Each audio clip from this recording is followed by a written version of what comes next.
Hello, everybody. Dave Neal here, stand-up comic and host of Bachelor Nation News. So all day long, we're going to have videos of different former alumni, their reactions to the Clayton, Susie debacle of last night, the fantasy suite that was no longer. And it's pretty interesting. We're all coming in it from different points of views. Nick says Clayton was being a dick and states his case. I'm going to play a clip of that, and then we're going to discuss Dear Shandy and what they had to say about how they think there was a whole conversation that was edited out. A very interesting look at how the editing takes place. Oh, look, Nick and I are matching. This is just like can we call this Zelensky green from now on? If you know, you know.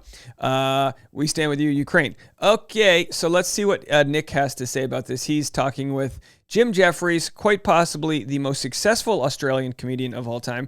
I'm constantly surprised at the quality of guests Nick can get.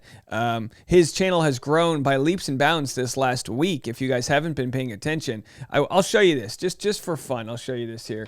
You know, right before we get into it, we can check this out. If you go to Nick's page, I have this special tool that compares YouTube channels. To compare is despair. And after his conversations with some of the Love is Blind people, he's grown considerably in his following. Now, I'm still doubling him in views, but if you look at his subscribers, he's actually leaped by 1,000. So we're actually neck and neck, both at 52,800. So we are right on each other's. I mean, chances are he's going to pass me like today or tomorrow. Hey, what can you do? This is what happens with subscriber races, you know? I thought we had him beat. We were up by 1,000, and then he comes and kicks it in. So we need you guys to hit the subscribe button and, vote with your subscription, which is free, by the way. All right. And if also you want extra content, I'm going to be going live with a patreon.com/Dave Neal private live stream where I'm going to pretty much blast all of the different opinions that I've been sharing in one rageful live stream. So you can see that this in a couple hours, I'll be going live. All right, let's get into it. Here's what Nick had to say with Jim Jeffries.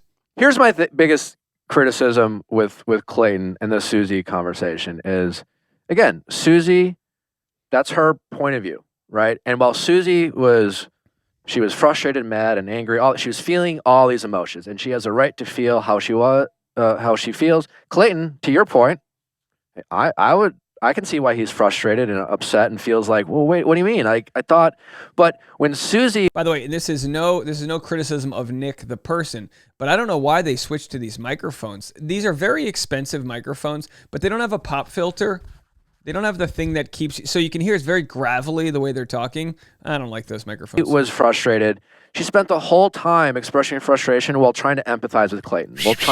She was expressing her frustration kind of outwardly, not at Clayton, just being like, I don't know, this is how I feel, and I wish I didn't feel this way, and I'm not even mad at you, but I just don't know how I can get engaged to someone. But Clayton's point was, why couldn't you have told me this 72 hours ago? At what point did we could have had this conversation anywhere? You know, you could have pulled me aside. You could have wrote me a note. Anywhere we could have had this conversation. You know, that's a normal, you had sex with 2 other people days before. I wish I could, and maybe I might try to, but I'm having a hard time. Yeah. And Clayton, he got mad at Susie. Yeah. He didn't empathize with Susie at all. He got mean. He directed his anger at Susie, and Susie directed her frustration kind of just outward, and to me, that's the biggest difference. He was a dick. I understand his frustration because what did she think was going to happen? Like, you don't really...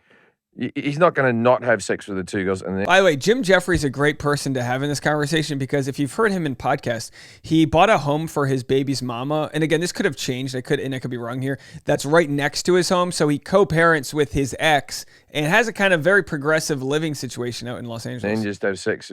Like, I don't know if that's problematic. That might have happened in previous seasons, but it's when you get to that level, like, for example, I didn't, right? So... You didn't have sex with anybody, or you just had sex with one? The last. So Nick says he only slept with his final choice when he was the lead of the show. But what he's leaving out is that he slept with Caitlin Bristow on her season of The Bachelorette before Fantasy Suites, which is fine, when there were multiple other men that were also contenders. So on one end, yeah, he's got a point. During his season, he only slept with Vanessa. But also, when he wasn't The Bachelor, when he was in Susie's place, he slept with the lead and that kind of negates the point, right? It was a shitty week, so I went in the fantasy suite with 3 women who, throughout the season, talked about fantasy suite. Can't wait to fantasy suite, and it sucked. It was a terrible time because I had to navigate and not have sex with 2 women who were trying to have sex. While Could you imagine if someone in Ukraine, and I get his point, but we're just making some light here. Can you imagine if someone in Ukraine gets some internet and they're like in a bunker and there's a war going on and bombs are being dropped and they got that Starlink or whatever internet from Elon Musk, and then they turn this on and they hear a guy going, can you imagine how much it sucks that you can't have sex with all 3 women during your taped TV show where you're making $200,000? I get his point. It's funny. Getting through a night, hoping they would still think I might pick them. Right. Impossible to do. And for me, I just decided before, I know who I'm going to pick. I don't want to get engaged and try to as beautiful as the other 2 women are. Like, I'm just going to avoid this. Yeah, it is. But you avoid the mess. And that's a smart choice to make by Nick. Now, his relationship still didn't work out, but it stood a better chance than if he hooked up with the others. And then, can you imagine getting in a fight with your significant other? Why don't you go bang Tasha then? Whatever. And I had to navigate through it. And I made that choice the to girl that you not do picked, it. was she on the first night, second night, or third night? Third night. See, that's the whole thing. What if you had sex with her and she was dreadful? Because there's people I've been attracted to, and then you've gone to bed with them. And I'm like, maybe they're good with other people, but me and them haven't gelled. You know what I mean? Sure. What if you went, oh my God, this isn't for me? Totally. Again, And I understand that if you have sex with the other 2, maybe the physical thing, and you'll go, oh wow, we've got something really going on here. And you must know that, holy hell, they must really fuck the shit out of you. Because it's an audition. Yeah. It's an audition. No one's laying They're down fucking for a ring. They're fucking for a ring, man. They're going for it.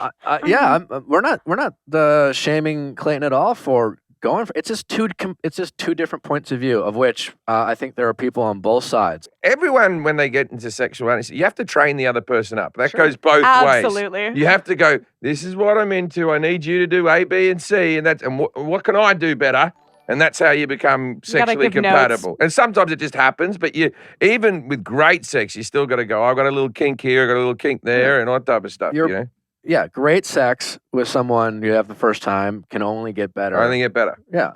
And so we're just talking about 2 different points of view, and Clayton, I think, looked horrible because of how angry and mad. My biggest issue is he kept creating this hypothetical situation to Susie and kept implying that there was only one person that he'd had sex with. So when I first watched it, I was thinking to myself, oh, they've edited it out of order. She must be the second pick. And She has a point. Clayton was like, all right, this other person. It was, and I was like, did he only have sex with one?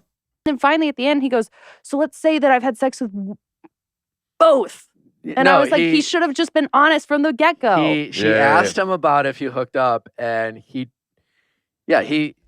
we call that lying? That is lying. Yeah, he implied it was just one the whole time. He gave a half truth. He didn't want to he gave a half truth. I think he didn't know how much it was appropriate to disclose at that time, which was him trying to cover his own ass. I would do this. A gentleman never kisses and tells. I would have kept calling myself a gentleman and just.